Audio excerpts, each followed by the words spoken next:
pessoal, bom dia. Então, vamos falar um pouquinho, né, sobre a anatomia do sistema nervoso. Então, vocês já sabem que o sistema nervoso, ele tem uma linguagem elétrica, né, ele transmite sinais elétricos que são percebidos ou não, mas sempre desencadeiam uma resposta final, né. Então, assim, todo o nosso corpo, ele é coordenado principalmente pelo sistema nervoso com a produção, né, com a transmissão desses sinais elétricos. O sistema endócrino ajuda bastante também o sistema nervoso, né?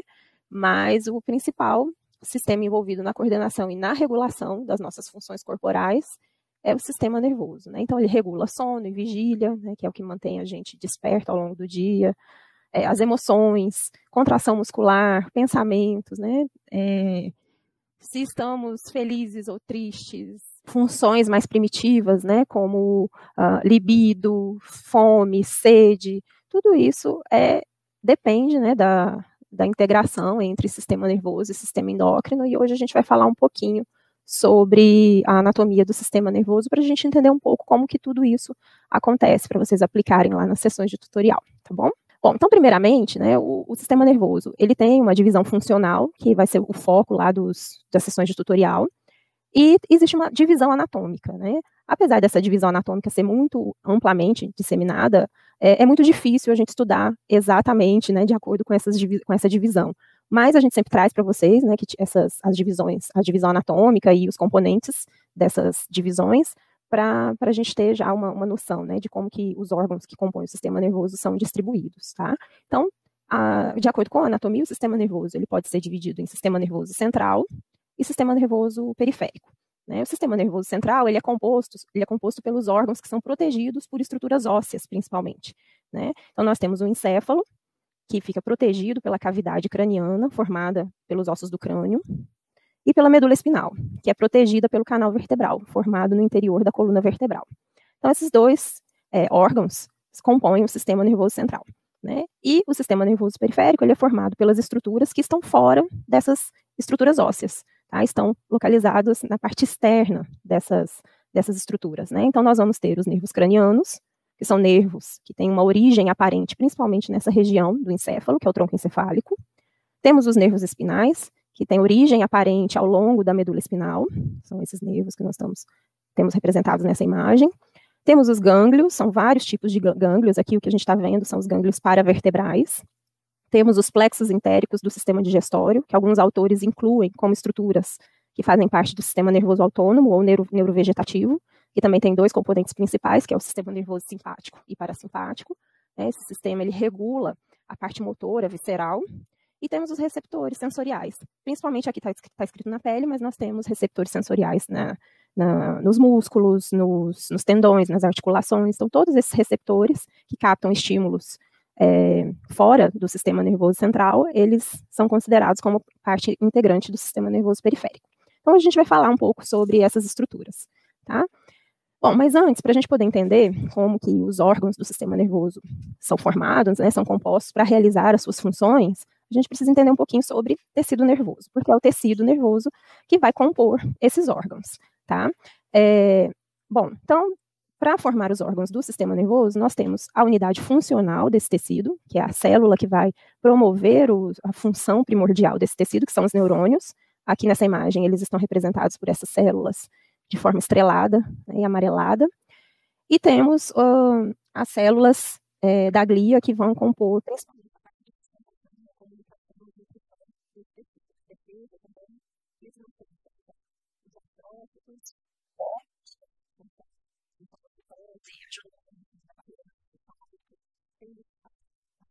de células da micróglia, né, que esses sim fazem realmente fagocitose, né.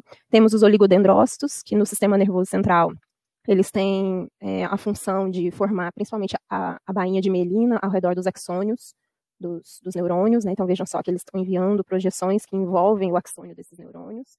Temos as células ependimárias, que revestem os ventrículos cerebrais e o canal central da medula, estão relacionadas com a proteção dessas cavidades e com a formação e circulação também do líquido cerebroespinal, que é o líquor. Temos outras células também que mais para frente a gente vai falar sobre elas, tá?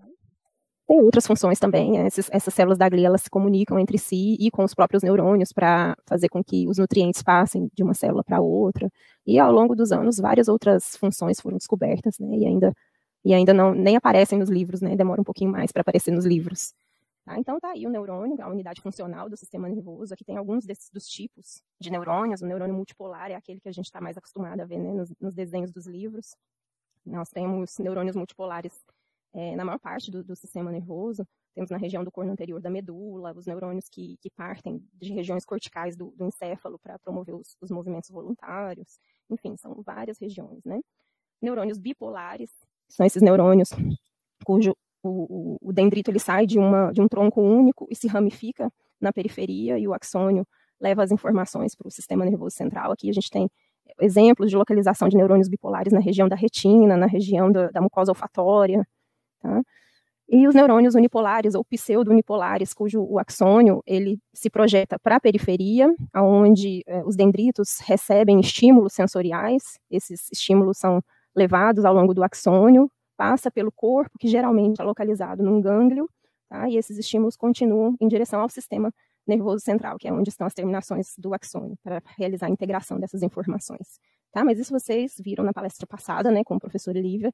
Eu só trouxe algumas informações para a gente poder entender como que os órgãos do sistema nervoso são formados a partir de agrupamento, como é importante a mielinização. Nem todos os neurônios do sistema nervoso são mielinizados, mas aqueles que possuem a bainha de mielina, né, que é, no caso aqui, essa região de membrana de uma célula da glia que está envolvendo um axônio, né, ela promove um aumento da velocidade de condução dos sinais nervosos. Tá? Então, esse daqui é um axônio ou um neurônio mielinizado. Lá no sistema nervoso central, quem produz a mielinização dos axônios é o oligodendrócito, né, a célula da glia, chamada oligodendrócito, e no sistema nervoso periférico é a célula de Schwann, ou Schwann, tá? Que vai promover, então, esse envolvimento em algumas porções do axônio para aumentar a velocidade de condução. O que muitas pessoas não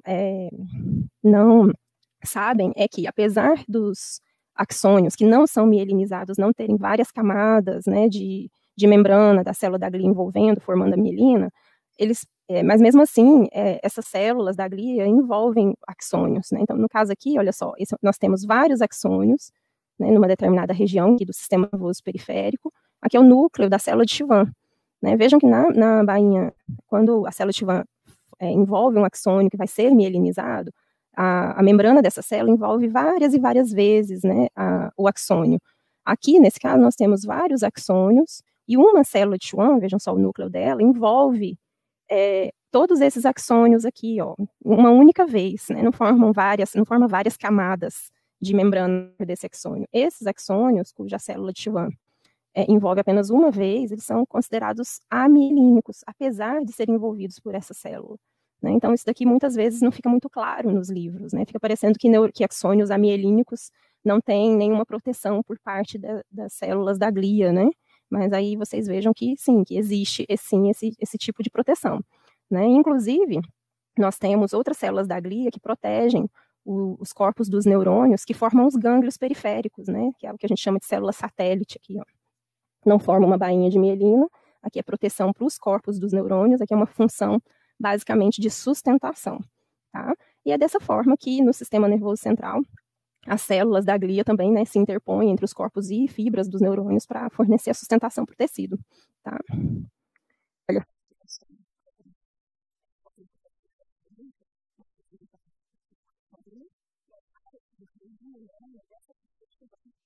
Que envolveu esse único axônio. Então, esse axônio é um axônio mielinizado, ó, que é o núcleo da célula de Schwann. Né, ele envolveu várias e várias vezes esse axônio único. E aqui ao lado, olha só, nós temos vários axônios, o núcleo da célula de Schwann, e essa única célula envolveu uma única vez vários axônios. Esses axônios, eles são amielínicos, né, ou não mielinizados. A condução elétrica ao longo desses axônios é bem mais lenta quando a gente compara com o axônio mielinizado. Bom, então agora que a gente deu uma revisada sobre o tecido nervoso, quando a gente está lá no desenvolvimento embrionário, o tecido nervoso está sendo formado, né, todas as partes do sistema nervoso estão sendo formado, basicamente nós temos agrupamentos de neurônios formando porções específicas desse sistema nervoso. Então nós vamos ter ali os neurônios se formando ao longo desse tecido, né, se agrupando, E nós vamos ter por regiões aonde os corpos dos neurônios, células da glia ao redor, a porção inicial do axônio, vão estar agrupadas, formando uma região mais escura. E, inclusive, a gente consegue visualizar essa região mais escura a olho nu, né? A gente não precisa de um microscópio para visualizar essa região mais destacada, né? Então, o que a gente tem nesses locais, né? Principalmente corpos de neurônios, né? Agrupamentos de corpos de neurônios. Mas, claro, como todas as estruturas que partem desse corpo neuronal também vão estar presentes nessa região, como os dendritos, né? A porção inicial do axônio, como o cone de implantação, tá? As células da glia que vão se interpor, vão dar sustentação para esses corpos, comunicação, nutrição, tá? Então, aqui, essa região mais escura, que a gente consegue visualizar a olho nu, nós vamos denominar de substância cinzenta, tá? A partir da substância cinzenta, nós vamos verificar regiões mais claras, né, que são formadas pelo agrupamento dos axônios, que principalmente partiram desses corpos de neurônios, mas podem ser axônios que estão vindo de outras regiões, tá? Essa região mais clara, a gente vai denominar de substância branca. Lembrando que entre os axônios, né, as porções terminais dos axônios, que recebem várias nomenclaturas, né, pode ser botão terminal, pode ser terminação axonal, né, então entre essas estruturas nós vamos ter também células da glia, tá? Então, esse local mais pálido, a gente vai denominar de substância branca. Então, basicamente, o sistema nervoso, ele vai ser composto de acordo com a distribuição, com o agrupamento das suas unidades funcionais, que são os neurônios, nós vamos ter, então, substância cinzenta e substância branca, tá? São esses dois tipos de substâncias que vão formar cada órgão que compõe o sistema nervoso. Então, vamos ver como que a substância branca e a substância cinzenta, ela se distribui para formar esses órgãos, tá? Então, vejam só que a gente tem um corte transversal da medula espinal, que é aquela porção do sistema nervoso central que está localizada dentro do canal vertebral. E aqui, desse lado da imagem, nós temos uma parte do encéfalo, um corte frontal, que é aquela porção que está localizada dentro da cavidade craniana, tá? Então, vejam só que, no caso aqui do encéfalo, a porção mais superficial, olha só, ela é mais escura quando a gente compara com essa porção mais profunda. Ó, aqui nessa região mais profunda, ainda, né, nós temos mais estruturas mais escuras. Olha só aqui na medula espinal, do lado mais superficial, né, na periferia, é mais claro quando a gente compara com essa região central, né, com a região profunda. As partes mais escuras, tanto na medula como no encéfalo, tanto aqui na superfície como aqui profundamente, nós vamos encontrar, se a gente olhar ao microscópio, agrupamentos de corpos de neurônios. Então, aqui nós temos substância cinzenta, tá? Ao redor, vamos ter os prolongamentos dessas células, né? Vamos ter axônios passando aleatoriamente, porque não é exclusivamente corpo de neurônio que forma a substância cinzenta. Tá? Isso também, às vezes, é um conceito que a gente traz, né, de outros tempos, mas que não deve ficar enraizado na nossa cabeça, tá? Se a gente for ao microscópio, a gente vai ver que tem célula da glia, tem dendrito, tem axônio passando ali, mas a predominância é de corpos de neurônios, tá? E quando a gente vai para a periferia aqui da medula e para essa porção profunda do encéfalo, nós vamos ver que o predomínio aqui é de axônios, tá? E a maior parte desses axônios são axônios mielinizados, por isso que a gente tem essa aparência mais pálida na substância branca, tá? Por conta da mielina, né? Que é formada por membrana plasmática, não é mesmo? Oligodendrócito, ou então célula de Schwann lá na região do sistema nervoso periférico. Né? E membrana plasmática, né? É fosfolipídio, lipídio, lembra lipídio, tem essa coloração mais pálida, tá? E de acordo com a forma com que a substância cinzenta e a substância branca se distribui pelo sistema nervoso, nós vamos denominar as estruturas específicas, né, de cada região do sistema nervoso. Tá? Então, por exemplo, a substância cinzenta na superfície do sistema nervoso central, olha só, que é o que a gente está vendo aqui no encéfalo, e aqui nesse outro órgão, que é o cerebelo, que faz parte do encéfalo, né? Aqui é a região que a gente vai chamar de cérebro. Tá? Então, na superfície do cérebro e na superfície do cerebelo, essas duas estruturas fazem parte do encéfalo, nós vamos ter o que nós chamamos de córtex. A distribuição de substância cinzenta na superfície do sistema nervoso central, nós vamos denominar de córtex.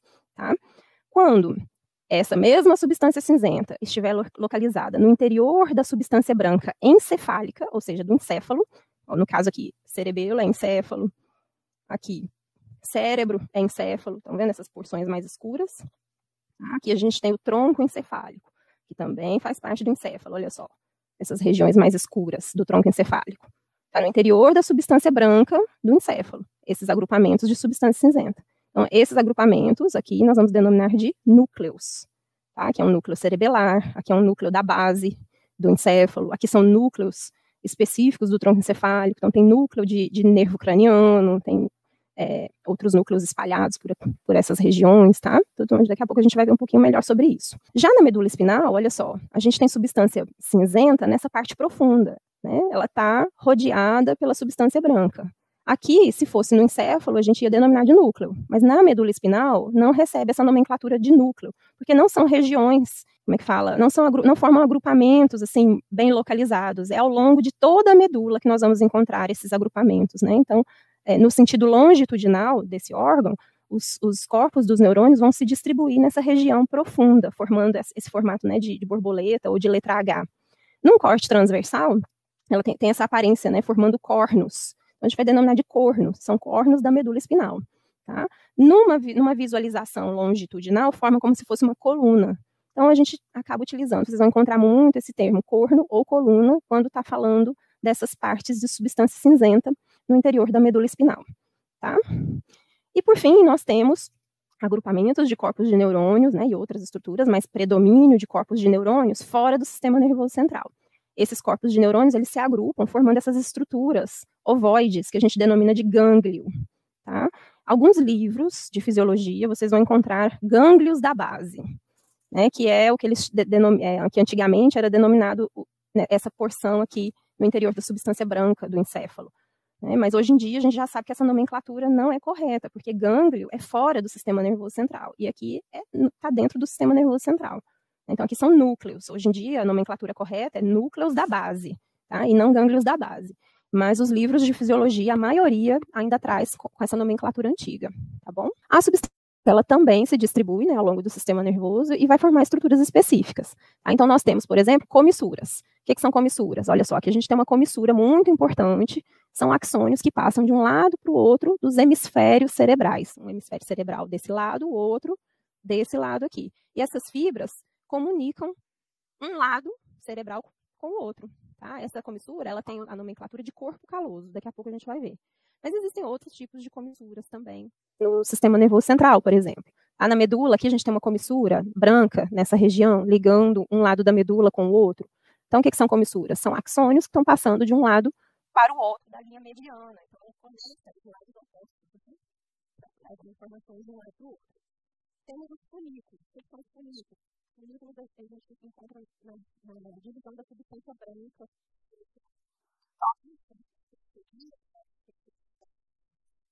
Formam os funículos. Então, a gente tem o funículo posterior, um de cada lado, funículo lateral e funículo anterior.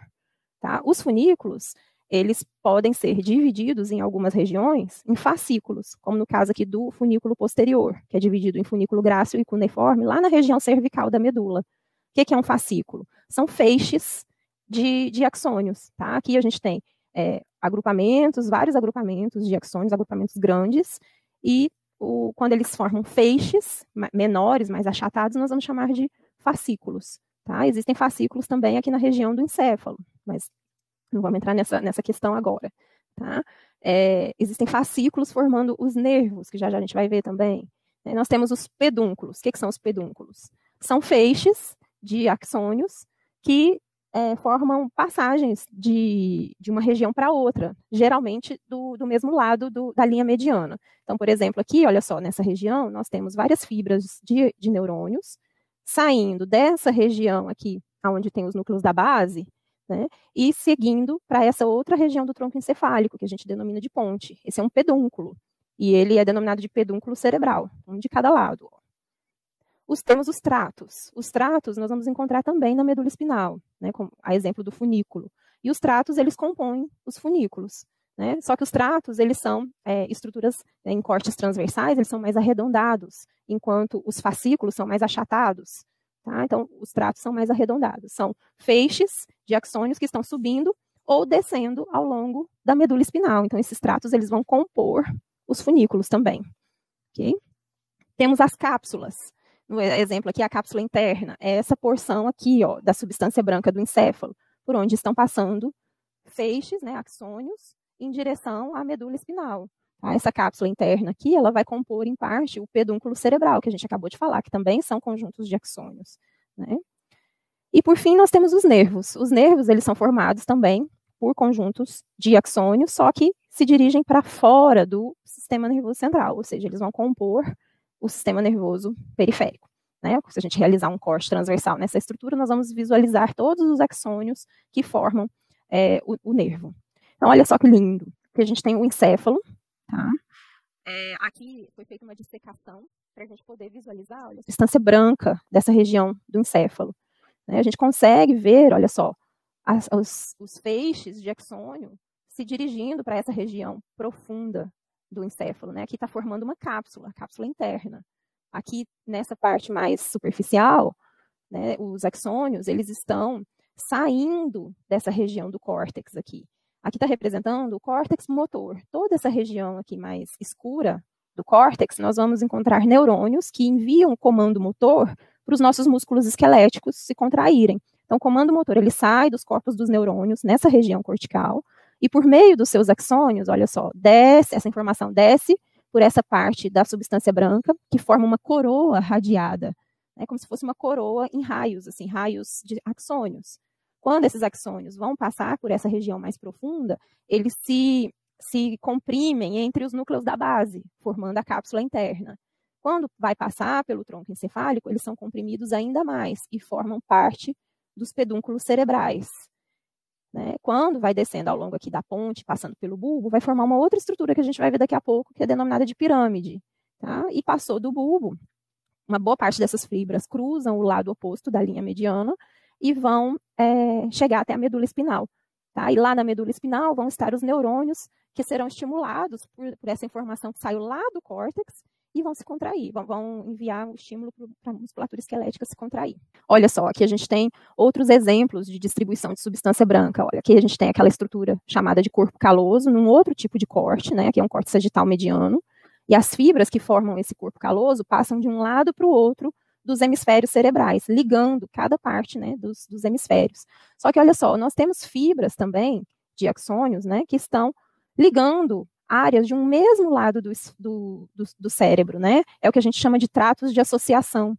Tá? Então, essas fibras, elas ligam uma região para a outra, levando informação de um lugar para o outro, de um mesmo lado do hemisfério cerebral, tá? Então, aqui elas não estão atravessando a linha mediana, é o mesmo lado.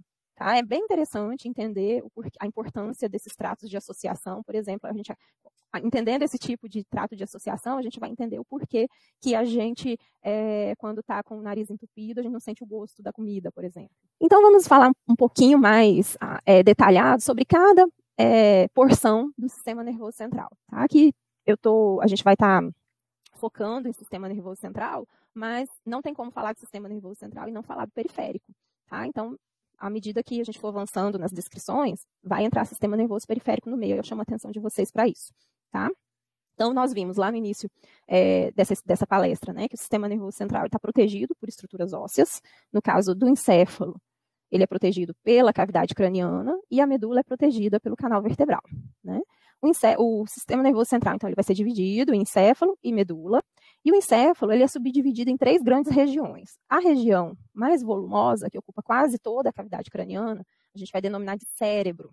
Toda essa porção, onde a gente encontra as circunvoluções, os giros cerebrais, esses sulcos, que são essas linhas, né, que formam os giros. Tá? Temos essa região posterior e inferior, que a gente denomina de cerebelo, muito importante para a regulação dos movimentos voluntários, do equilíbrio, tá? Aprendizagem motora também, e essa região anterior e mais alongada que a gente denomina de tronco encefálico. Por sua vez, olha só, o cérebro, essa porção mais volumosa, ele vai ser subdividido em 2 regiões menores. Nesse corte sagital mediano, a gente consegue visualizar essa região profunda. Essa região profunda, uma das partes mais primitivas do sistema nervoso, é o que a gente chama de diencéfalo. E ao redor, nós vamos ter o restante do cérebro, que é denominado de telencéfalo. Tá?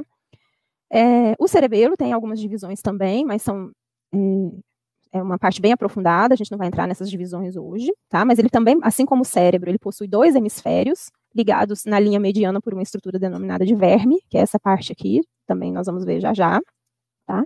E anteriormente ao cerebelo, nós vamos ter o tronco encefálico, que é subdividido em 3 partes. A porção superior, que é contínua com o diencéfalo, é denominado de mesencéfalo. A porção mais dilatada e intermédia é a ponte. E a porção mais inferior, que é contínua com a medula, a gente denomina de bulbo. Então, vamos falar um pouquinho sobre cada uma dessas partes do sistema nervoso, tá? Vamos começar, então, com a medula espinal, tá? A medula espinal, ela é considerada um centro de reflexo e via de condução entre o corpo e o encéfalo. Por quê? Porque a partir dela, olha só, parece que estão saindo nervos. Por que eu digo que parece? Porque, na verdade, as fibras, né, os axônios que formam esses nervos, que a gente denomina de nervos espinais, elas estão saindo, mas também estão entrando na medula, tá? Essas informações que entram, elas estão levando informações do corpo para o encéfalo e utilizam a medula como caminho para essas informações, tá? Mas ela também é um centro de reflexo, ou seja, eu tenho informações que entram pela medula e retornam já para a periferia, formando um arco reflexo sem a necessidade de chegar até o encéfalo, tá? Então, essa é a definição, né, de medula que a gente encontra lá no Moore, um livro muito bom, um livro-texto de anatomia, tá? Então, vejam que a medula ela tem esse formato cilíndrico, ela tem em torno de 40 a 45 centímetros de comprimento, dependendo do tamanho, né, do adulto, isso no adulto, tá? A gente considera seu limite superior, ou seja, o seu início, lá no forame magnum, um forame bem, com um diâmetro bem amplo, que está localizado no osso occipital, esse osso posterior, que forma a maior parte da base do crânio, tá? Então, ela começa lá no forame magnum e percorre uma grande parte do canal vertebral, porém ela não vai ocupar o canal vertebral todinho, ela vai terminar, olha só, na altura da vértebra L1, L2, tá? Muitos livros trazem como a região onde ela termina como o disco intervertebral que liga L1 a L2, tá? E olha só, vejam que o canal vertebral, ele ocupa toda essa região aqui da coluna, né? Inclusive, o sacro, ele possui o canal sacral, que faz parte, compõe o canal vertebral. Tá? O canal vertebral ele é formado quando as vértebras se sobrepõem, né? Lembrando que entre elas nós temos os discos intervertebrais, que não tá mostrado nessa imagem, e nessa região posterior ao corpo vertebral nós temos um forame. Todos esses forames sobrepostos vão formar o canal vertebral, e aqui dentro nós vamos ter a medula espinal. Tá? Nessa imagem aqui, apesar de não estar mostrando a medula, está mostrando apenas essas raízes que fazem parte dessa região onde já não tem mais medula, aqui a gente denomina de cauda equina, né? A gente consegue visualizar essas estruturas que estão saindo do canal vertebral. Aqui está se formando o nervo espinal, né? Essas estruturas que vão formar os nervos periféricos, né? Todo nervo espinal e periférico eles são mistos, como eu falei lá no início. Aqui dentro nós vamos encontrar fibras, né, axônios, que estão trazendo informações sensoriais da periferia e estão levando informações motoras para a periferia também. Por isso eles são considerados nervos mistos, porque carregam esses 2 tipos de informação, tanto sensorial como motora, ok? Então aqui a gente tem a representação de uma parte do canal vertebral, tá? E aqui então a medula ocupando uma grande parte desse canal, tá? Agora, é interessante, né, porque a medula ela é menor do que o canal vertebral, olha só. Aqui nós temos uma representação de parte das membranas que envolvem essa estrutura, a gente vai ver mais para frente, que é denominada de dura mater, é uma meninge, tá? E aqui, olha só, essa meninge, ela está recobrindo uma boa parte do canal vertebral. Aqui nessa parte do sacro, a gente já não tem mais essa meninge recobrindo o canal vertebral. E aí vejam que no adulto, a medula ela termina na altura entre L1 e L2. Mas olha no recém-nascido, ela é um pouco maior, né? Durante a vida embrionária, a medula ela ocupa quase que todo o canal vertebral. Mas à medida que a gente vai se desenvolvendo, vai crescendo, né, os ossos vão se desenvolvendo, eles se desenvolvem muito mais rapidamente do que o sistema nervoso, né, principalmente o sistema nervoso central. Então, à medida que os ossos vão crescendo, o canal vertebral vai ficando muito maior do que a medula. Tá? A consequência disso é que, à medida que a medula vai ficando mais curta que o canal vertebral, os nervos que saem por entre os forames, entre as vértebras, que são denominados de forames intervertebrais, eles vão saindo cada vez mais de forma oblíqua. Conseguem visualizar aqui nessa imagem? Então, os nervos que se formam nessas porções mais inferiores da medula vão sair por forames cada vez mais baixos, olha só. Então, apesar da gente não ter mais medula nessa porção do canal vertebral, a gente continua tendo as raízes que vão formar os nervos periféricos, nessas regiões mais inferiores. Essa porção final da medula, ela se afunila para formar essa porção terminal, é o que a gente denomina de cone medular. Então, aqui a gente tem uma vista um pouco mais detalhada da medula dentro do canal vertebral. Aqui a gente tem a porção final, ó, que é o cone medular, e as raízes que continuam saindo pelos forames mais inferiores, formando a caudequina. Tá? A porção mais superior da medula, nessa região cervical, ela é mais dilatada. Tá? Conseguem visualizar que aqui a medula é mais espessa quando comparada com essa região, que é a região torácica? Então, essas regiões mais dilatadas da medula, elas contêm mais neurônios. Esses neurônios, eles são responsáveis por formar o que a gente denomina de plexo nervoso. Nada mais é do que partes desses nervos espinais que estão saindo aqui pelos forames intervertebrais, que vão se direcionar, nesse caso aqui da região cervical, para os membros superiores. Então, aqui na região cervical, nós temos mais neurônios para formar mais nervos. Por quê? Porque nós vamos promover a inervação dos membros superiores a partir dessa região.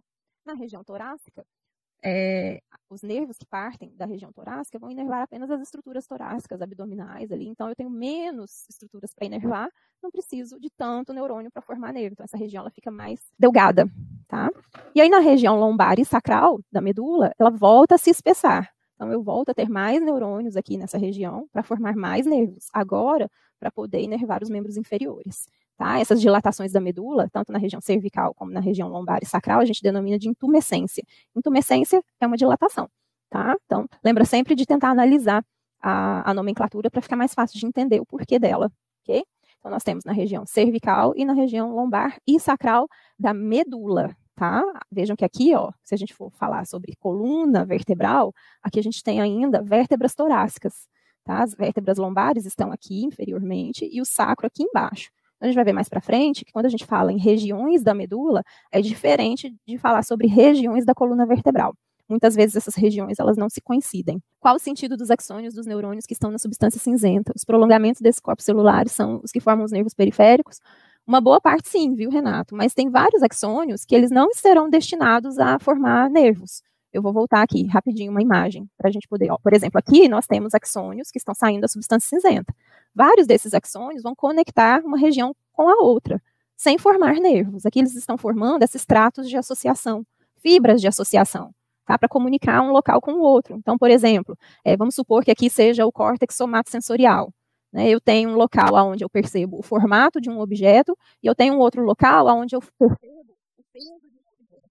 As fibras de associação vão ligar essas duas regiões para juntar essas duas informações. Né? E aí eu vou ter essas duas informações, por exemplo, juntas, vão me dizer que eu estou segurando, não sei, uma bola de sinuca, né? Tem um certo peso e um certo formato, ainda tem textura, né? Já já a gente vai falar melhor sobre isso. Então, essas fibras aqui, elas não vão formar nervos, tá? A mesma coisa aqui, ó. Cadê? No funículo, né? Aqui também eu tenho axônios, mas eles não vão formar nervos. Os nervos, eles são formados quando saem do sistema nervoso. Aqui eu vou formar um nervo, ó. Tá? Aqui eu tenho os axônios que estão seguindo, que estão saindo para formar esse nervo, eles estão saindo por essa região aqui, ó. E os corpos desses neurônios, eles estão localizados nessa parte do corno da medula, o corno anterior. Tá? Então aqui a gente tem, olha só, fotos de peças cadavéricas, essa é a região superior da medula, lá onde a gente tem a intumescência cervical. Né? Nessa vista posterior, nós estamos vendo, olha só, conjuntos de axônios que estão saindo dessa região. Mas como é posterior aqui, a gente vai ver que, na verdade, essas fibras estão chegando na medula. Tá?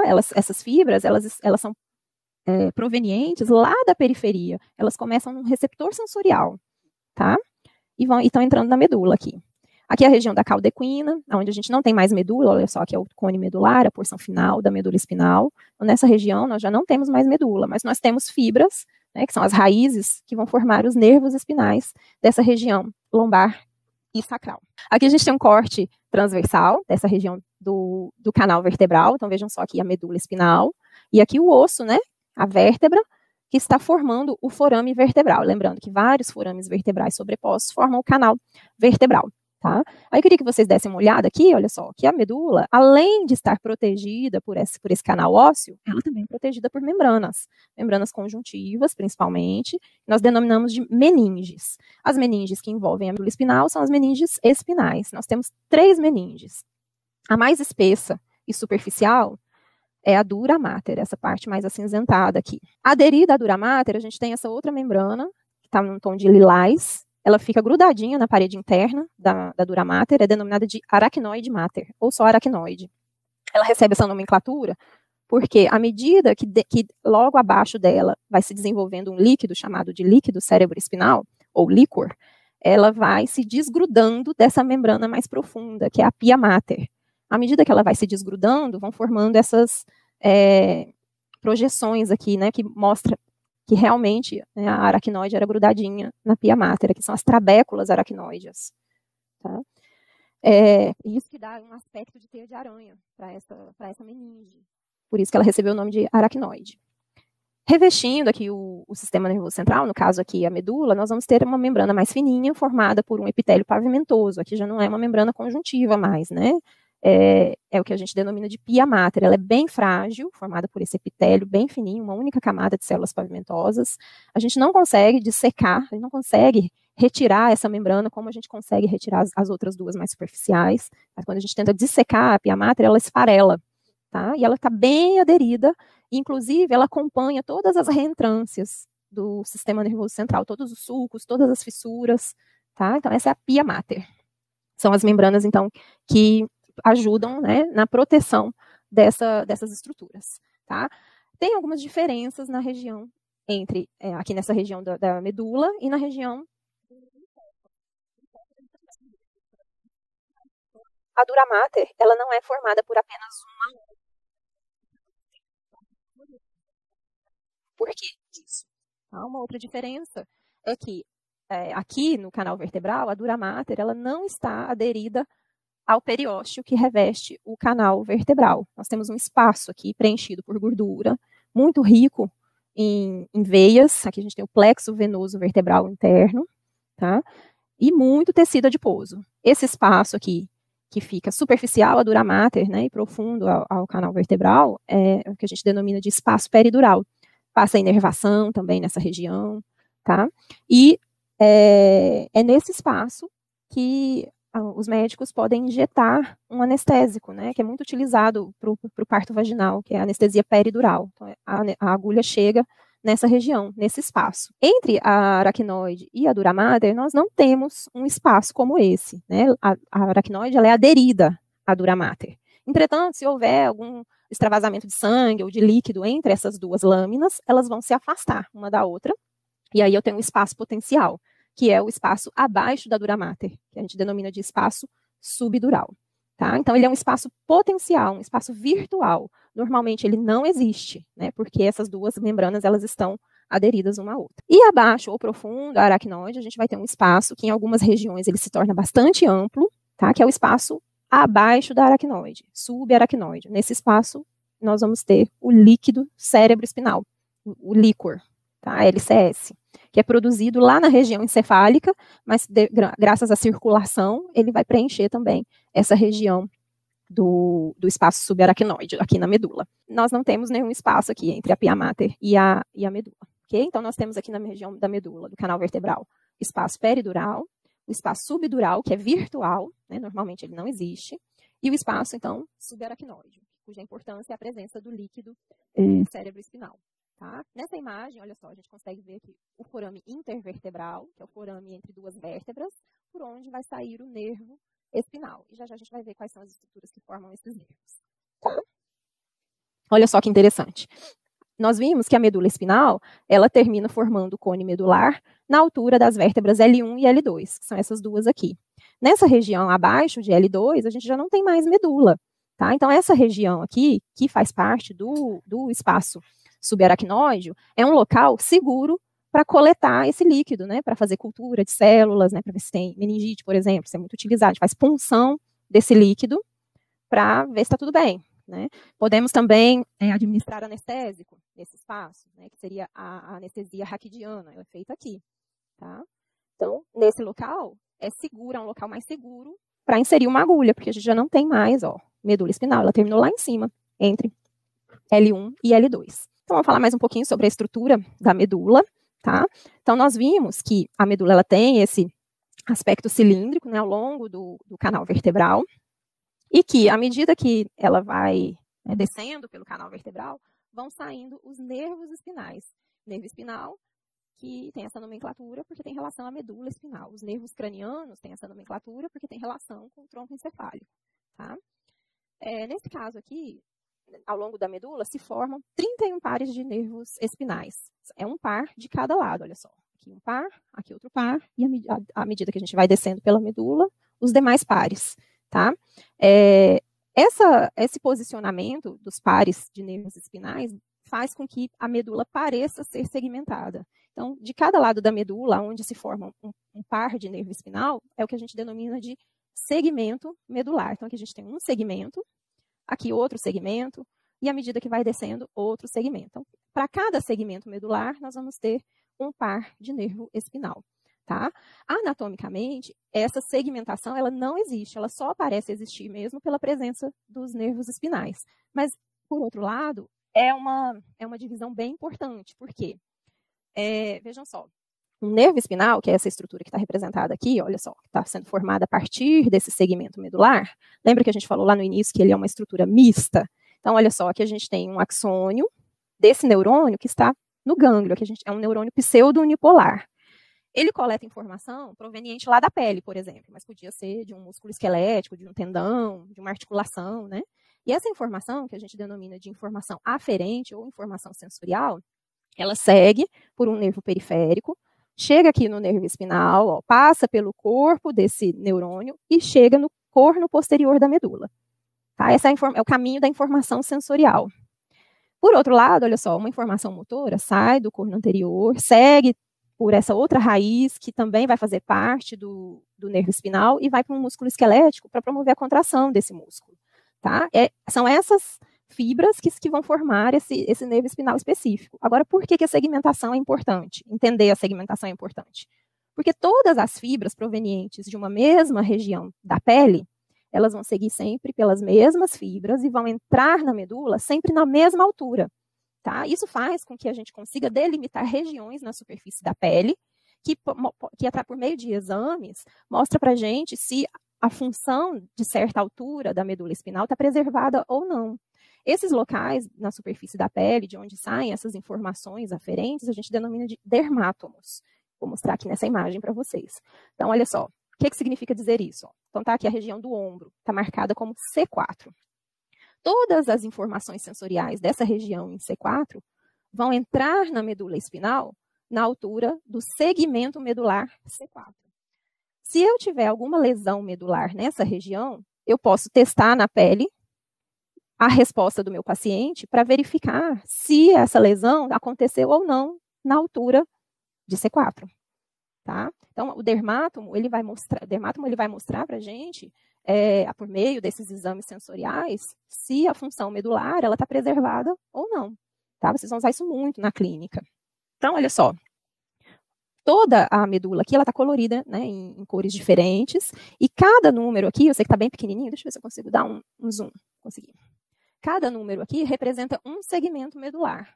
Então, olha só, na região cervical, apesar de eu ter 7 vértebras cervicais, eu tenho 8 segmentos medulares. O que isso significa? Que todas as informações sensoriais, ó, aqui, do dermátomo de C7, segue pelo nervo espinal C7 e vai entrar no segmento medular C7. C vem cervical. Essa é a região cervical da medula espinal.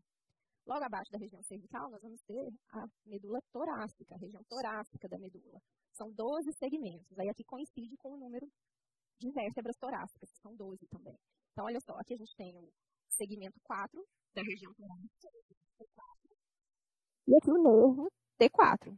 Lá na pele, os receptores sensoriais que formam parte desse nervo, eles vão estar distribuídos na pele ali, formando o dermátomo T4. Então, quando as informações sensoriais dessa região T4 passarem por esse nervo, elas vão entrar aqui, nesse segmento T4.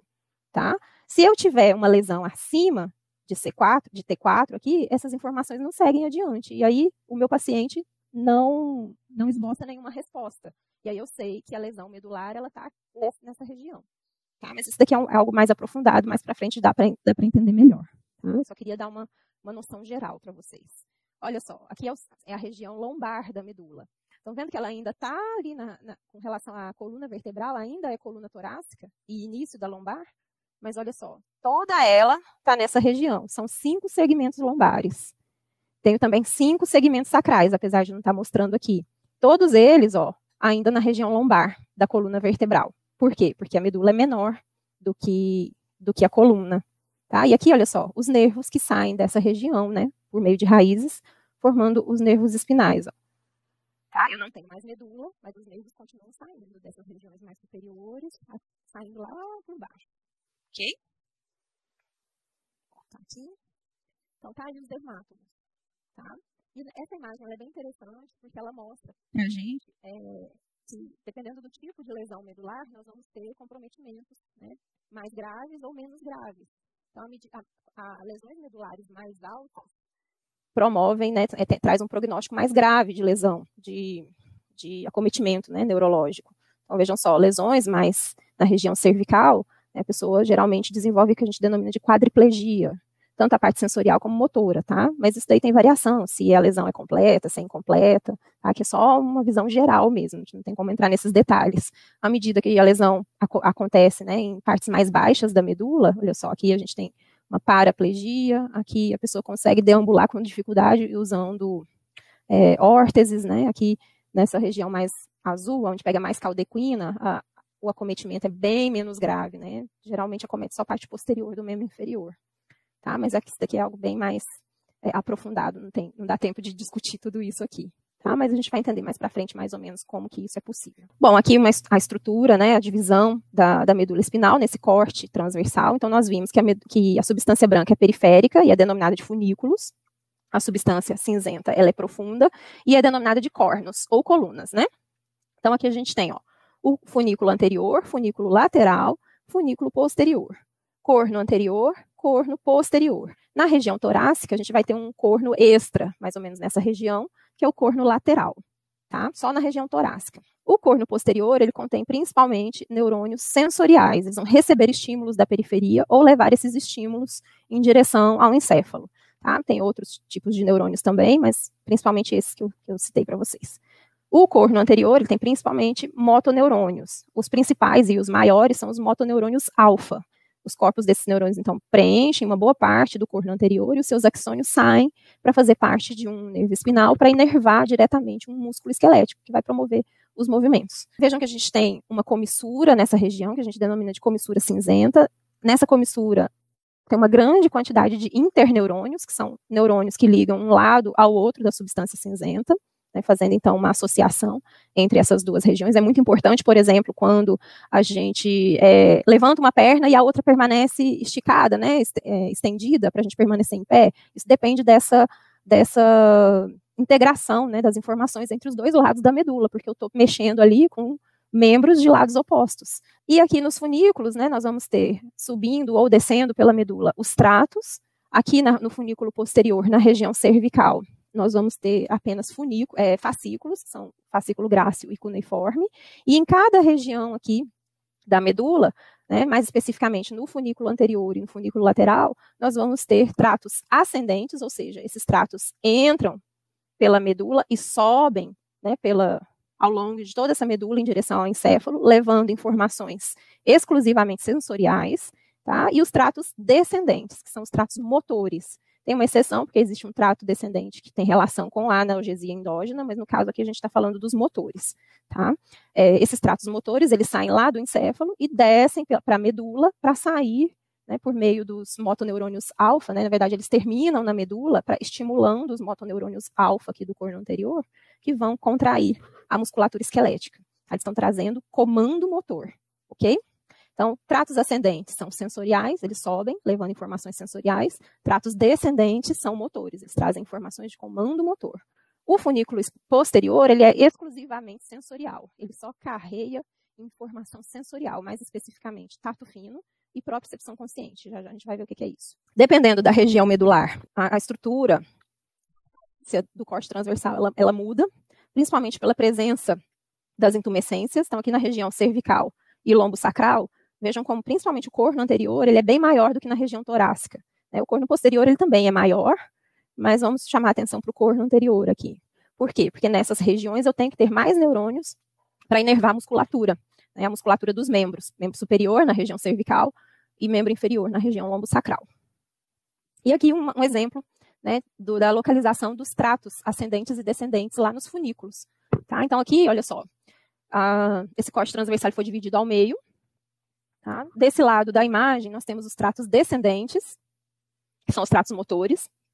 No caso, os tratos córtico-espinais, pode ser lateral e anterior, eles trazem informações lá do córtex motor diretamente aqui para o corno anterior da medula para contrair a musculatura esquelética de forma voluntária. Tá? O trato rubro-espinal, olivo-espinal, vestíbulo espinal e teto-espinal são tratos que se iniciam lá no tronco encefálico e vêm também para essa parte, descem, né, pelo funículo anterior ou lateral da medula e vão inervar, vão fazer sinapse com os neurônios aqui do corno anterior. Também os mesmos neurônios que inervam a musculatura esquelética, só que as informações aqui vão provocar movimentos reflexos posturais, de posição da cabeça, posição dos olhos, que mais? Movimentos de extensão do tronco, extensão dos membros inferiores para manter a postura, tá? Mais uma vez, isso daqui é algo bem aprofundado, não dá tempo de detalhar nessa palestra, tá? Esses mesmos tratos descendentes, eles estão posicionados nesses mesmos locais do lado oposto, tá? Aqui a imagem ela foi dividida dessa forma para ficar mais didático. Do lado de cada imagem, estão representados os tratos ascendentes. Lembra que eles são sensoriais, né? Eles são formados por axônios que estão subindo pela medula, levando informações sensoriais, tá? Então, uma boa parte desses axônios, eles são provenientes lá da pele, dos músculos, de receptores sensoriais dos músculos, receptores sensoriais que estão nos tendões, receptores sensoriais que estão nas articulações, tá? E aí entram por meio do nervo espinal, na raiz posterior, e vão chegar aqui, ó, na região do corno posterior. Aqui eles podem fazer sinapse ou não, tá? Quando faz sinapse, cruza para o outro lado da medula e sobe pela medula, fazendo parte de uma dessas regiões aqui, ou formando um trato, ou formando um fascículo, no caso do funículo posterior, tá? O que vai determinar por onde esses axônios vão seguir é o tipo de informação e de qual região essas informações estão vindo. Então, por exemplo, funículo posterior, os axônios, eles sobem em direção ao encéfalo, levando informações de tato fino e propriocepção consciente. Mas no fascículo grácil, nós só vamos ter informações que estão vindo da região do tronco e membro inferior, tronco inferior e membro inferior. Tronco superior e membros superiores, eles já seguem pelo fascículo cuneiforme, tá? Então não mistura, essas informações não se misturam, tá? Por exemplo, trato espino-talâmico, por esses tratos, nós só vamos ter informações de dor, temperatura, tato grosseiro, provenientes também de regiões específicas, tá? Então, não tem perigo dessas informações se misturarem. Olha só, aqui a gente tem o exemplo dos tratos que passam pelo funículo posterior, essa região posterior da medula. Essas informações chegam pelo nervo espinal. Lembra que todas as informações que chegam na medula, o corpo desse neurônio, que a gente denomina de neurônio primário, ele está localizado no gânglio sensorial, que é o gânglio da raiz dorsal ou gânglio da raiz posterior. Essa informação, ela passa pela raiz posterior, entra no corno posterior, nesse caso aqui não faz sinapse, e sobe formando os fascículos, né? Só que na região inferior, mas isso não vou entrar muito em detalhe, a gente só tem funículo posterior, tá? Só na região cervical é que a gente divide realmente em fascículo grácil e cuneiforme. Então, olha só, essas informações subindo aqui pelo funículo posterior, indo em direção ao bulbo, a primeira porção do tronco encefálico. Lá, esse neurônio faz sinapse. O corpo do neurônio, que está num núcleo, olha só, é um núcleo. Por quê? Grupo de substância. É uma substância cinzenta no interior da substância branca do encéfalo. Então, o corpo desse neurônio está formando parte desse núcleo. O axônio, ele cruza para o lado oposto, isso é uma regra do sistema nervoso, no caso das vias ascendentes, sempre depois que faz a primeira sinapse, cruza para o lado oposto da linha mediana, sobe ao longo de todo o tronco encefálico, entrou aqui no diencéfalo, fez sinapse no tálamo, e o tálamo distribuiu essa informação para o córtex, que nesse caso aqui é o córtex somatosensorial. Então, por exemplo, se essa informação está trazendo uma informação de propriocepção consciente, o que é propriocepção consciente? Se eu fecho os olhos e faço esse movimento aqui, ó, com o meu dedo, eu sei que eu fiz flexão do meu dedo indicador. Por quê? Porque essa consciência se tornou se tornou consciente quando chegou lá no córtex somatosensorial, essa região aqui do encéfalo. Tá? Essa informação específica, ela sempre só vai passar por essa região da medula, o funículo posterior. Tá? E sempre vai chegar numa região específica do córtex somatosensorial. É isso que me permite saber que foi no dedo indicador, tá? O tipo de modalidade sensorial, que no caso foi a propriocepção consciente. Né? Se eu consigo saber, mesmo de olho fechado, que eu estou segurando uma caneta aqui, é porque a informação de textura, peso, formato, tudo isso, todas essas informações que a gente chama de tato fino, trafegaram também por essa mesma via e chegou aqui no córtex somatosensorial, tá? Que é o que a gente denomina aqui de área somatosensitiva primária. Tá? Mas tudo isso vocês vão discutir em detalhes no tutorial. Aqui a gente está só dando uma visão geral da estrutura da via, né, para vocês chegarem lá já com algumas informações, né.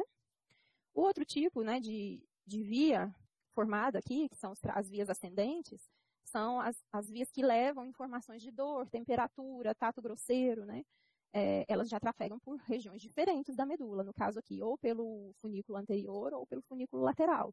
E vão chegar também em regiões diferentes lá do córtex somatosensorial, porque se chegar no mesmo local das outras informações, eu não consigo diferenciar o tipo de modalidade sensorial, né? Ou eu vou sentir só dor, ou eu vou sentir só propriocepção, né? Ou eu vou perceber só propriocepção, ou só tato fino. Para poder ter essas diferentes percepções, a informação precisa chegar em diferentes locais, né, específicos para a percepção dessas modalidades sensoriais. E aqui é uma representação das vias descendentes, que são as vias motoras. Então, as vias motoras, a maior parte das vias do comando motor voluntário, os neurônios que levam o comando motor, né, que vai determinar uma contração muscular, eles estão localizados numa região do encéfalo chamada de córtex motor primário.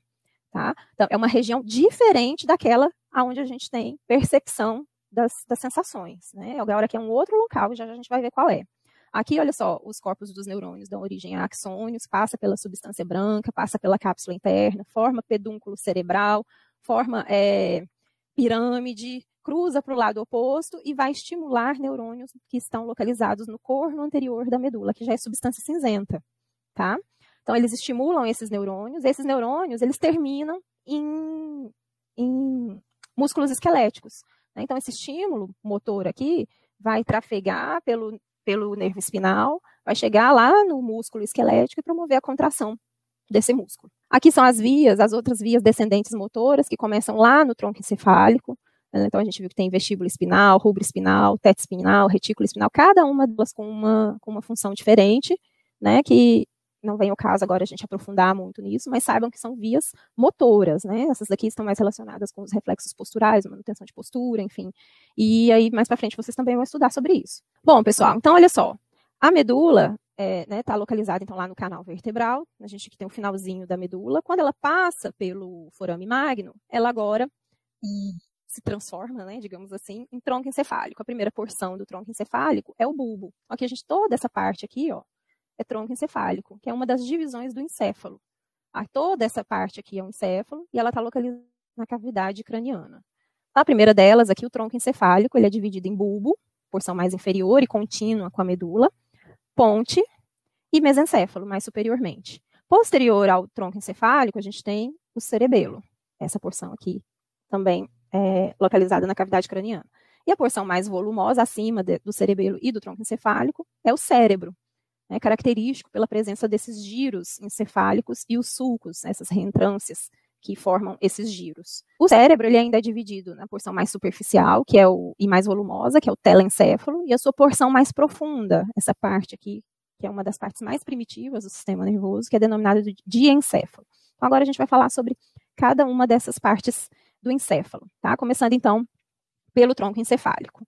Então, essa linha aqui, olha só, ela está separando o que era medula e agora nós temos tronco encefálico. Nós vimos, então, que essa porção mais inferior é considerado como uma dilatação da medula e é chamado de bulbo. Alguns livros ainda trazem nomenclatura antiga, que é chamado de medula oblonga, porque seria a dilatação da medula. Superiormente ao bulbo, nós temos a ponte, que é essa porção mais volumosa aqui do tronco encefálico, e logo acima a região do mesencéfalo. Toda essa porção aqui superior, que é contínua com o diencéfalo do cérebro.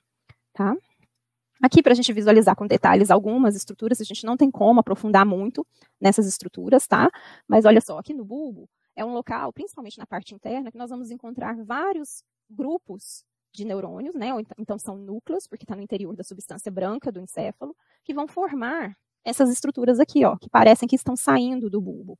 Essas estruturas são os nervos cranianos. Nós temos 12 pares de nervos cranianos, e vários deles parecem que estão saindo dessa região do bulbo. Mas aqui na ponte também tem, ó, aqui na região do mesencéfalo, lá na região do cérebro também, tá? Mas a maior parte parece que sai do tronco encefálico e a maioria daqui do bulbo. Tá? Nós temos várias outras estruturas importantes aqui no bulbo também, como as pirâmides e a decussação das pirâmides, que fazem parte das vias córtico-espinais, que são fibras, né, são feixes de neurônios que estão descendo em direção à medula para inervar os motoneurônios, que vão contrair a musculatura esquelética, tá? Decussação é porque grande parte dessas fibras cruzam para o lado oposto da linha mediana, que está representada aqui por essa fissura, denominada de fissura mediana anterior. Superiormente ao bulbo, como foi dito, nós temos a ponte. Uma boa parte da ponte é formada por substância branca. Aqui a gente consegue visualizar que uma grande parte dessa substância branca está se direcionando para o cerebelo, que está aqui atrás. Tá? Essa substância branca está formando um pedúnculo, que a gente denomina de pedúnculo cerebelar médio. Esse pedúnculo ele possui fibras que estão entrando e saindo do cerebelo, levando informações para essa estrutura. Tá? Mas no seu interior, nós vamos encontrar também núcleos importantes, tanto na ponte como no bulbo, tem núcleos relacionados com controle respiratório. Aqui no bulbo, tem núcleos relacionados com controle cardiovascular. Tá? Aqui na região do mesencéfalo, olha só, o pedúnculo cerebral, também formado por substância branca. Essas fibras, a grande parte faz parte dos tratos córtico-espinais, que são as vias descendentes motoras. Na região profunda, nós temos grupamentos de neurônios que também formam nervos cranianos. Temos a substância negra, que está relacionada com o controle de movimento, e ela é a principal estrutura envolvida na doença de Parkinson. Tá? Então, assim, é uma região extremamente importante, né? A lesão do tronco encefálico, principalmente na região do bulbo, que leva à parada cardiorrespiratória, então são lesões clinicamente muito importantes, né? Então, é muito interessante estudar essa região, né? Vejam que aqui nesse corte sagital mediano, nessa parte posterior do bulbo e da ponte, a gente tem uma cavidade. Essa cavidade, ela é coberta por substância branca e pelo cerebelo. Essa cavidade é o que a gente denomina de quarto ventrículo. Aqui a gente tem a vista posterior do quarto ventrículo, olha só, ela está posterior ao bulbo e à ponte, que está ali na frente. E o quarto ventrículo, ele possui estruturas que produzem líquido cerebroespinal, o líquor, tá? Como essa parte aqui, ó, é aberta e contínua com a medula espinal, o líquor ele vai preencher essa região central da medula, esse orifício aqui, ó, que forma um canal ao longo de toda a substância cinzenta da medula, que é o canal central. Tá? Então, o canal central, ele termina se dilatando, formando o quarto ventrículo. E o quarto ventrículo, ele vai ser contínuo com os demais ventrículos no interior do encéfalo. Tá? Então, esse é o que está localizado no tronco encefálico. Aqui, então, olha só, está o quarto ventrículo, à frente do cerebelo e posteriormente a ponte e o bulbo. Essa é a estrutura responsável pela produção do líquido cerebroespinal, denominado de plexo corioide, e aqui a distribuição desse líquido, no caso aqui, para o canal central da medula. Mas vejam que as setinhas, olha só, mostram que ele se distribui para várias regiões do sistema nervoso central. Essa parte do lado de fora da medula, no caso, é o espaço subaracnoide. Tá? É dessa forma que o líquido passa dessas regiões mais profundas do sistema nervoso central para o espaço, que é mais superficial. Tá? Vejam aqui que o quarto ventrículo ele é contínuo com essas outras regiões, na região, né, mais superior do encéfalo, que está representando os demais ventrículos cerebrais, que são os ventrículos laterais, que não dá para ver muito bem aqui, mas está por transparência aqui, né, que tem esse rabinho aqui, essa curvatura, e o terceiro ventrículo aqui no diencéfalo. Então aqui, não vou entrar muito em detalhes, são cortes transversais de cada região do tronco encefálico para a gente visualizar, olha só, regiões de substância cinzenta, formando núcleos, ao redor aqui muita substância branca, aqui o quarto ventrículo, na ponte a mesma coisa, ó, regiões de substância cinzenta, aqui são fibras passando de um lado para o outro, formando os pedúnculos, aqui o mesencéfalo, uma região de núcleo, ó.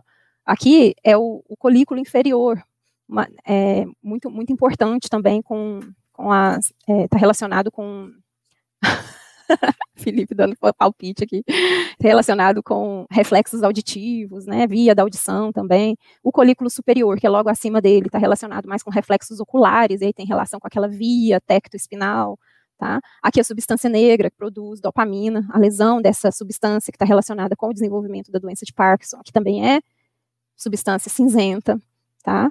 Enfim, é muita coisa, a gente não tem como abordar tudo, é só uma visão geral mesmo, tá? Aqui, de novo, então, a gente tem um corte sagital mediano, dessa região do tronco encefálico, e vejam só o cerebelo em corte sagital mediano, né, recobrindo essa parte posterior do tronco encefálico.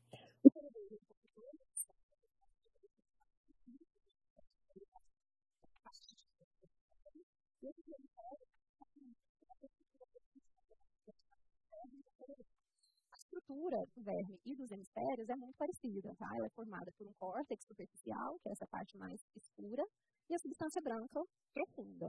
A diferença é que nos hemisférios a gente tem uma maior quantidade, tanto de substância branca quanto de substância cinzenta, e nos hemisférios nós vamos ter núcleo também, que é o núcleo cerebelado, que a gente não encontra na região do verme do cerebelo. Vocês vão ver nos livros que ele é considerado pequeno cérebro, principalmente porque ele contém praticamente a mesma quantidade de neurônios que o cérebro possui.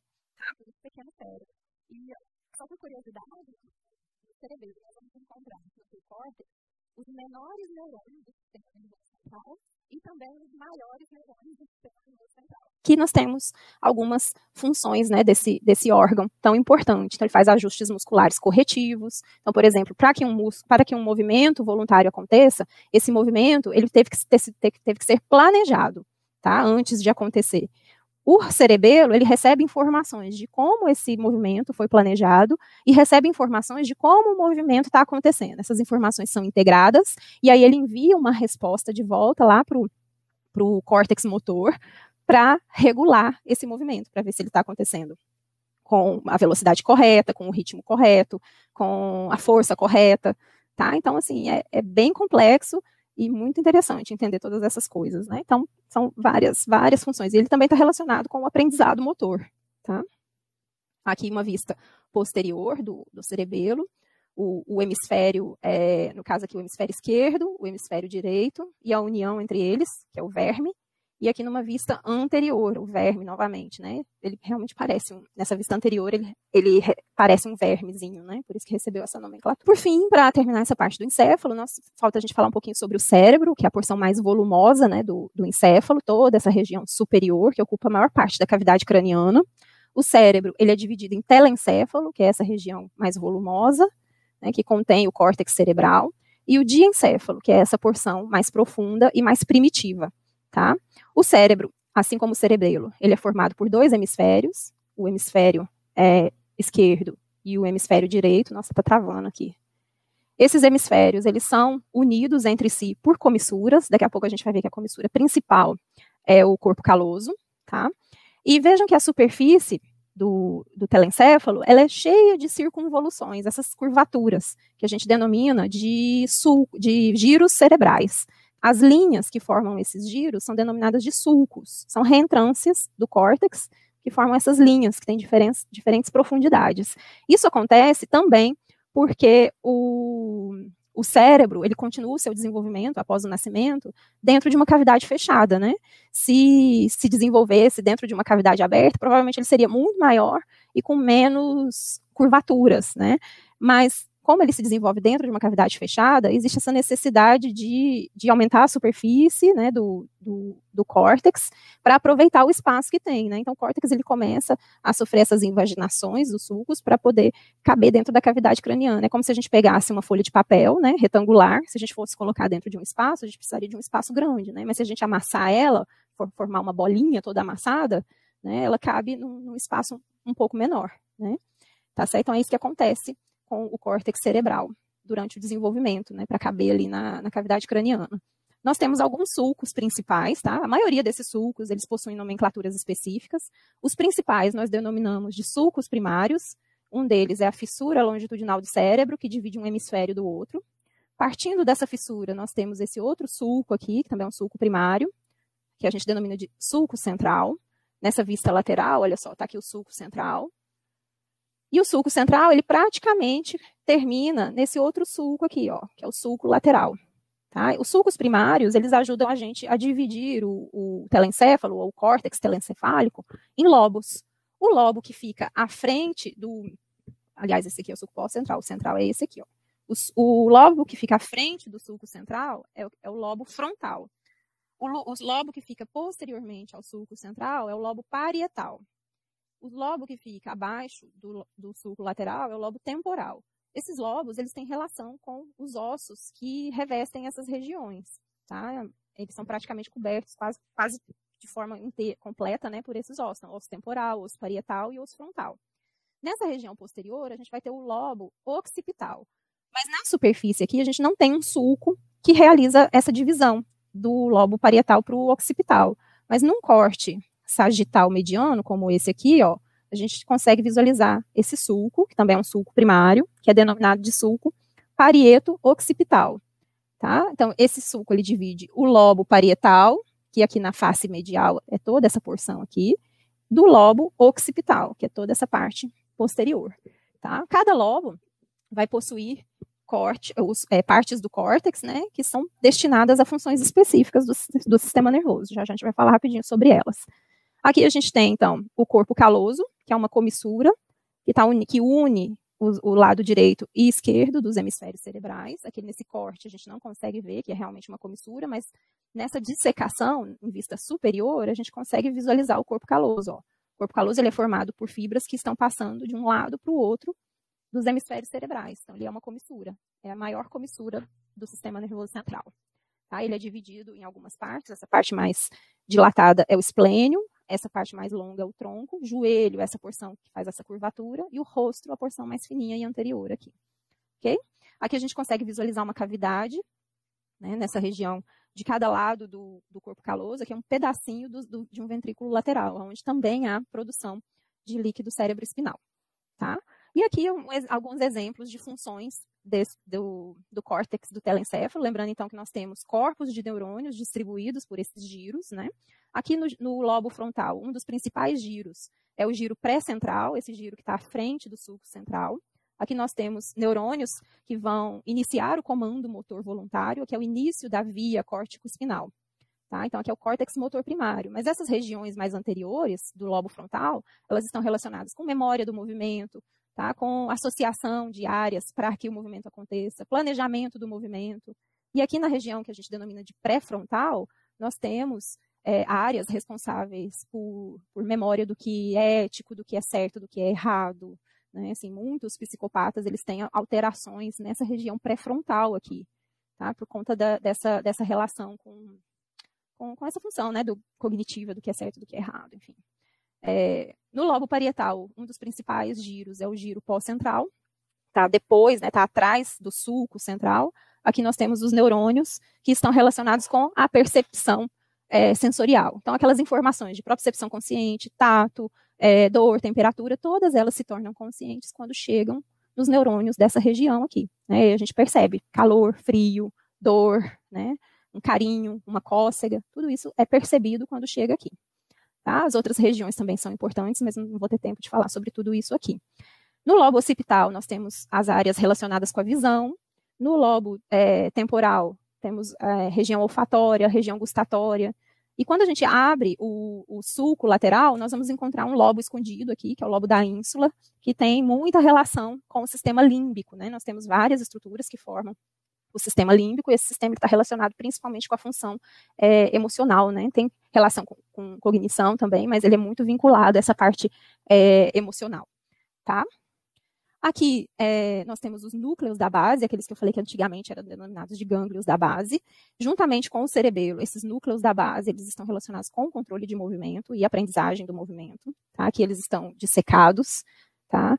E eles têm uma relação com uma estrutura que não é considerada parte do núcleo da base, é uma estrutura lá do diencéfalo, que a gente vai estudar agora, que é o tálamo. Então, vamos passar para o diencéfalo agora.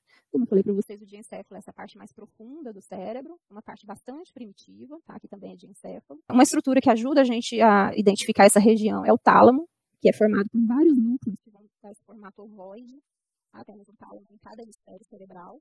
Toda essa região do diencéfalo é banhada pelo terceiro ventrículo, que é contínuo aqui com o quarto ventrículo. E nessa substância branca nós vamos encontrar vários agrupamentos de corpos de neurônios formando núcleos. Tá? Nessa região aqui abaixo do tálamo, a gente vai denominar de hipotálamo, abaixo do tálamo. Aqui nós vamos encontrar núcleos relacionados com controle da pressão arterial, com controle de fome, tá? Algumas questões de reprodução. Tá? Então, nós vamos encontrar núcleos que coordenam várias funções endócrinas, principalmente. Tá? E essas funções endócrinas vão influenciar muito essa glândula aqui, ó, a hipófise. Logo acima e posteriormente ao tálamo, a gente vai ter a região do epitálamo, onde a gente tem essa outra glândula, a glândula pineal, que está relacionada com a secreção de melatonina. Não confundam com melanina. Tá? A melatonina é um hormônio que está relacionado com o controle dos nossos ciclos, principalmente os ciclos circadianos. E também controle do sono, né? Ela que nos prepara para uma noite de sono. Existe também o subtálamo, que não está representado aqui nessa imagem, ele fica profundo aqui ao hipotálamo, nós também encontramos vários núcleos relacionados com função endócrina ali no subtálamo, tá? Enfim, essas são as principais estruturas do diencéfalo.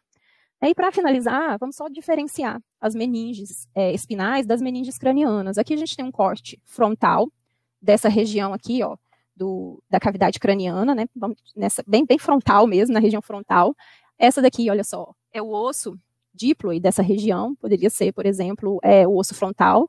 E aí vejam que a dura mater, ela está bem fixada, né, a esse osso, ela está fixada ao periósteo desse osso. E aqui, olha só, ela é contínua, né, toda contínua, e aqui ela se dividiu em duas partes, estão vendo? Aqui ainda é dura mater. Tá? No crânio, a dura mater ela é formada por duas lâminas, uma lâmina periosteal, que é a que está ligada ao osso, e uma lâmina meníngea, que é a que está grudadinha nessa outra meninge, que é a aracnoide. Tá? Isso acontece porque em algumas regiões do encéfalo, quando essas lâminas são separadas uma das outras, elas são preenchidas por sangue venoso, formando os seios venosos do encéfalo. Tá? Isso é muito importante para ajudar na drenagem venosa do encéfalo, mas também essas regiões elas estão relacionadas com a drenagem do líquido cérebro-espinal, porque se esse líquido acumula no interior do encéfalo, já que ele é constantemente produzido, ele promove aquela patologia que a gente conhece como hidrocefalia.